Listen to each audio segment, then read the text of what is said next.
पर आज चर्चा के लिए हमारे साथ हमारे गेस्ट जुड़ चुके हैं। रत्नेश मिश्रा जी नेता हैं बीजेपी के, और साथ ही डीपी यादव जी प्रवक्ता हैं समाजवादी पार्टी के। मनीष मिश्रा हमारे संवाददाता भी लखनऊ से हमारे साथ जुड़ गए हैं।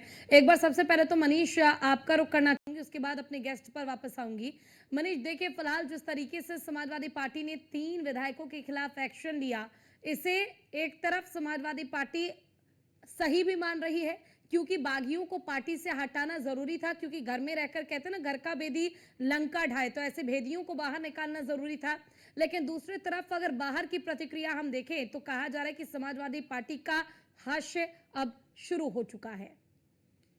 पूजा, देखिए इसमें निश्चित तौर से कोई गलत नहीं है कि जो बागी थे उनको बाहर का रास्ता दिखाया गया, पर समय सही था क्या? उस समय जब इन्होंने बगावत की, खुले तौर पे बगावत की थी, ऐसे नहीं कि आप पीछे आप कर रहे हैं। विधानसभा का अध्यक्ष था और हमारी टीम और तमाम जो भारतीय जनता पार्टी के नेता और मंत्री थे उनके साथ बकायदा तीनों जाते हैं, क्रॉस वोटिंग करते हैं। उस समय क्यों नहीं किया गया? आपने भले क्रॉस नोटिस दिया, आपने कोशिश की कि वो वापस आए, आपने उनकी तरफ लाने की कोशिश की, पर जिस तरीके से 2024 का आपने इलेक्शन देखा था, मनोज पांडे ने बीजेपी ज्वाइन की, मंच से ज्वाइन करते हैं, अमित शाह की तरफ रहते हैं, साथ मंच पे साझा करते हैं। लगातार आप देखते हैं कि किस तरीके से वो मंचासीन रहते हैं, दिनेश प्रताप सिंह का पूरा सहयोग करते हैं, राकेश सिंह जो कि अमेठी गौरीगंज के, उनको आपने देखा था किस तरीके से पूरे अमेठी में चुनाव के प्रचार के दौरान वो लगातार भारतीय जनता पार्टी के पक्ष में वोट मांगते नजर आते हैं। तो कहीं ना कहीं आपने एक निष्कासन किया उनका, आपने उनको पार्टी से बर्खास्त किया, आपने एक साफ संदेश जरूर दिया है कि बागी बर्दाश्त नहीं होंगे। 26 का पंचायत के चुनाव आने वाला पूरा पूजा, और उसके पहले आपको बता दूं कि 27 से पहले सेमीफाइनल मान रहे हैं, और ग्रामीण क्षेत्र के जो वोटर्स होते हैं वो तो इन सब चीजों को देखने की पसंद करते हैं। बट आप अगर देखेंगे तो 2 क्षत्रिय आते हैं, एक ब्राह्मण नेता आता है। क्या पीडीए को आपने साफ कर दिया कि पीडीए में ब्राह्मण और क्षत्रियों का जो अगड़ा है उसको आपने एकदम क्लीन कर दिया, उनको साफ संदेश देगा? क्योंकि और भी लोग थे जिन्होंने बगावत की थी पूजा, ये जो समाजवादी पार्टी का मेरे प्रवक्ता है वो भी जानते हैं कि और लोगों ने बगावत की थी, तो सिर्फ टीम के साथ ही क्यों किया गया और लोगों को क्यों नहीं बर्खास्त कर दिया? ये भी एक प्रश्न चिन्ह है। कितना नफा कितना नुकसान होगा ये आने वाला समय बताएगा, पर देरी जरूर की। अगर आपको एक्शन लेना था आप उस समय एक्शन लेते। क्या समाजवादी पार्टी उनका वेट कर रही थी, उनको आने का वेट कर रही थी, उनको महत्व जानती थी कि इसमें से तीनों जो हैं, तीनों कदावर नेता हैं, आपके क्षेत्र के कदावर नेता हैं, और एक बार की नहीं कई बार के विधायक भी रह चुके हैं, और उनकी अहमियत जानते हैं समाजवादी पार्टी और बीजेपी भी इनकी अहमियत जानती, तभी इनको अपने पास भी रखा गया। तो क्या आने का समय देख रहे थे? क्या उनको साथ लाने की कवायद अभी तक जुटी हुई थी? नाकामयाब होने पे उनको बर्खास्त, जो लास्ट फाइनल ऑप्शन होता है वो आपने किया।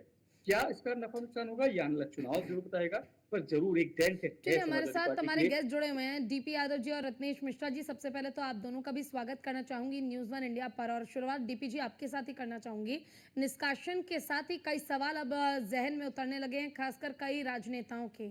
सवाल ये कि निष्कासन की प्रक्रिया जो बागी हुए थे लंबे समय पहले, आखिर अब निष्कासन की प्रक्रिया को क्यों अंजाम दिया गया अखिलेश यादव की ओर से? क्या इसके पीछे कारण है? क्या उनके सुधर जाने का इंतजार किया जा रहा था? क्या उनको बार बार मौका देकर पार्टी में जो उनका एक वर्चस्व है उन्हें बरकरार रखने की कोशिश की जा रही थी? क्योंकि अपनों को खोना, या कह लीजिए कि अपने साथ जुड़े विधायकों को निष्कासित कर देना पार्टी को कहीं ना कहीं कमजोर तो करता ही है, चाहे थोड़े समय के लिए ही सही। लेकिन निष्कासन की प्रक्रिया अब क्यों, पहले क्यों नहीं इन बागी विधायकों के खिलाफ कोई एक्शन लिया गया? देखिए पूजा जी, ये लोग धोखेबाज और लालची लोग हैं। समाजवादी पार्टी के बैनर तले और समाजवादी पार्टी के सिंबल साइकिल पर चुनाव जीत करके आए थे।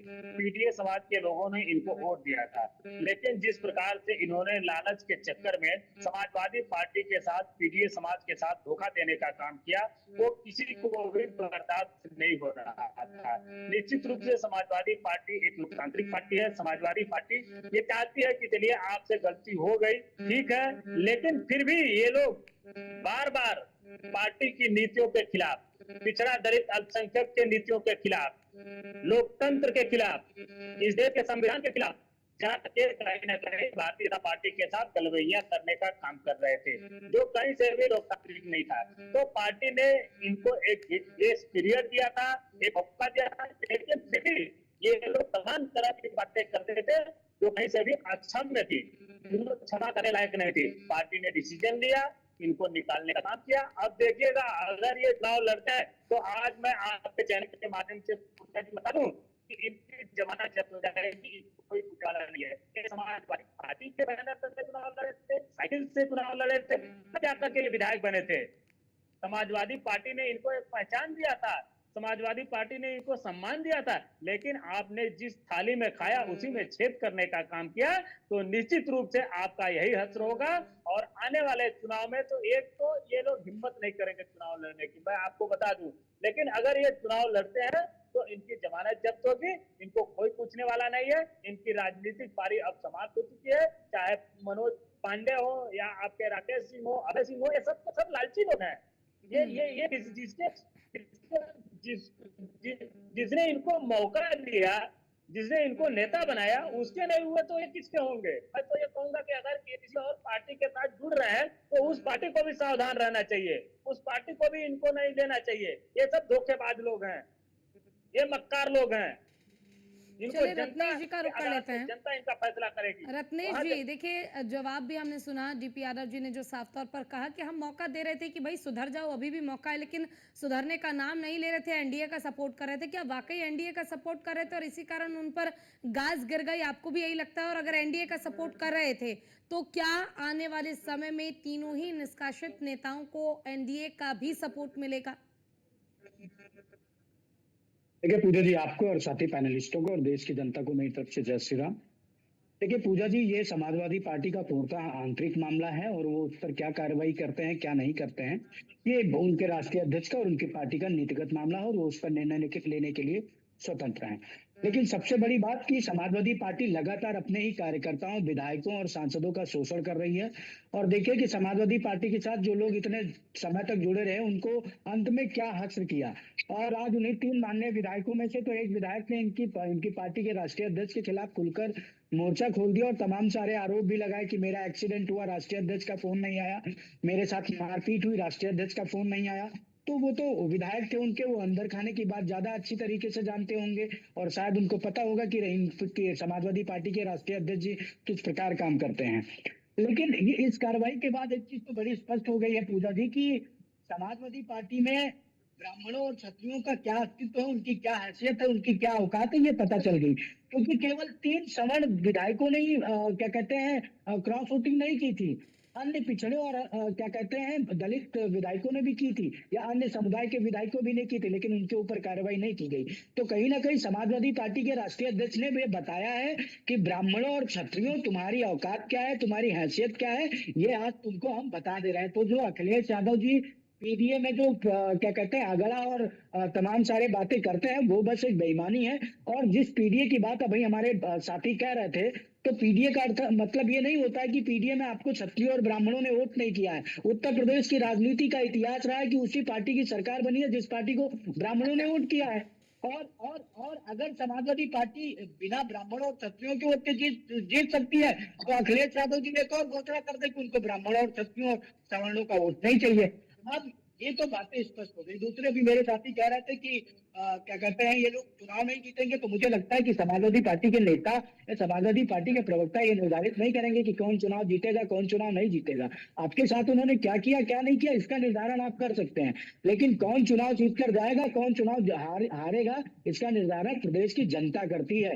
वो किसी पॉलिटिकल पार्टी की गुलाम नहीं है। उत्तर प्रदेश की जनता 2017 के बाद समृद्ध, संपन्न और सुशिक्षित हो रही है। डीपी यादव जी, जातिवाद का आरोप लगाया जा रहा है कि पीडीए को लाभ पहुंचाने के चक्कर में जितने भी ब्राह्मण, क्षत्रिय और ये आपके पार्टी के बागी विधायक थे, इनको आपने इसीलिए निष्कासित किया है क्योंकि ये पीडीए का समर्थन नहीं कर रहे थे। देखिए पूजा जी, ऐसा नहीं है। हम सबका सम्मान करते हैं, पार्टी कभी भी चार तरफ की राजनीति करती है, समाजवादी पार्टी सबको साथ लेकर चलने का काम करती है। अगर समाजवादी पार्टी सम्मान नहीं करती तो ये बताइए, ये 2 लोग विधायक हुए, मनोज पांडे कितने बार के विधायक है, अभय सिंह कितने बार के विधायक है। तो निश्चित रूप से समाजवादी पार्टी के पास ये लोग विधायक बने हैं, जनता ने इनको चुना है, इनके समाज के लोग ने इनको आशीर्वाद दिया था और बात रहे इनके ब्राह्मण ठाकुरों का सम्मान किए। तो देखिए इन लोगों के अंदर सामंतवादिता आ गई थी, ये लोग सामंतवादी हो गए थे, ये पीडीए वाले का अपमान कर रहे थे, उनका अफसोस कर रहे थे। तो हम तो कैसे मौका दे सकते हैं, हम तो पीडीए का सम्मान चाहते, पीडीए के सम्मान चाहते हैं। और भारतीय जनता पार्टी जितना पीडीए का सम्मान करती है उससे ज्यादा हम लोग रत्नेश जी कुछ बोलना चाहते हैं, बोले तो रत्नेश ये जी, अभी हमारे रत्नेश भाई कर रहे थे। बोले देखिए रत्नेश जी। देखिए देखिए पूजा जी चलिए मैं कुछ मेरे मन में कुछ शंकाएं हैं, शायद आप उसका समाधान कर दीजिए, नहीं तो समाजवादी पार्टी के साथी कर दे। देखिए केवल कहने से आप पिछड़े और दलित का अपलिफ्टमेंट नहीं कर पाते, उसके लिए आपको राजनीतिक स्तर पर करना भी पड़ता है। मैं बस इतना पूछना चाहता हूं कि जब से समाजवादी पार्टी का गठन हुआ है, कितने गैर यादव पिछड़े उसके राष्ट्रीय अध्यक्ष बने, कितने दलित उसके राष्ट्रीय अध्यक्ष बने, कितने पिछड़े उसके प्रदेश अध्यक्ष बने, कितने गैर यादव उसके प्रदेश अध्यक्ष बने और कितने दलित उसके प्रदेश अध्यक्ष बने।